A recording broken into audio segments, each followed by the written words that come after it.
Диктатура Туркменистана боится медийных людей.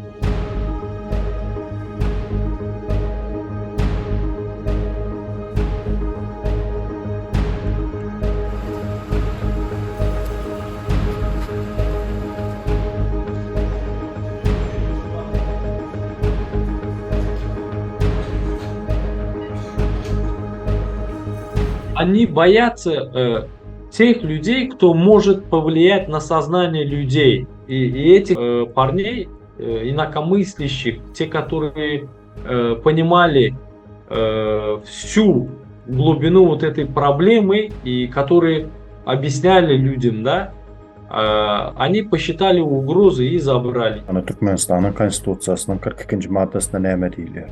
Her bir Türkmenistan'ın raýaty söz azatlığına eýesidir. Söz azatlygy hakkı var.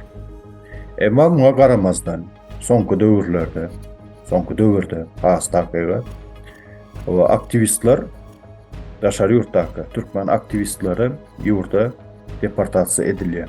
Türkmen hökümetiniň talaby bilen, haýyşnamasy bilen, alalaşygy şertnamasy bilen tapawut ýok. Netijede o türkmen aktivistleri Türkmenistanda peýda bolýar. Sonra ýüze çykýar. Olaryň ykbaly nähil bolar gady.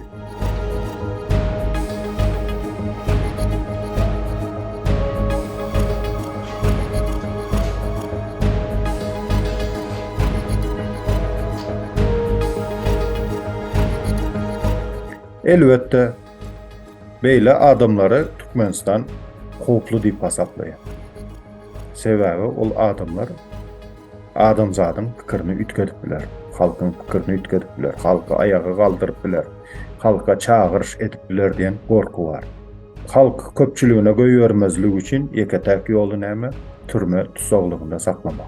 Maksat özge pikirli bolan adamlaryň gözüni gorkuzmak, olar basyp ýatyrmak. Şolary ekitmek bilen ynha seredim, biz elimiziň uzadan ýerine elimizi ýetirip bilýäris diýen owa SMS uğratdy.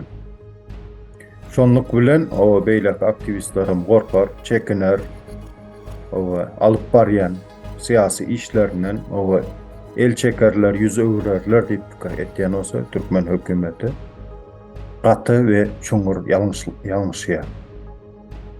Biz ýolumuzy dowam ederiz.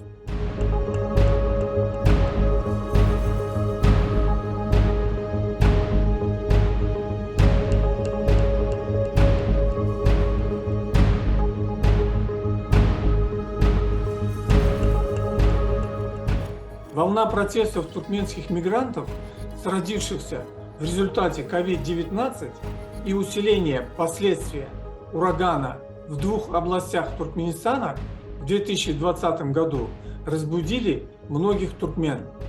К сожалению, этим воспользовались так называемые лидеры нескольких группировок, которые необдуманно толкнули молодежь на протесты, не обеспечив тылы. Например, в Турции у многих протестующих не было действительных документов на проживание. Они жили там с просроченными или утерянными паспортами. Более того, выходили на протесты, нарушив закон, без разрешения местных властей.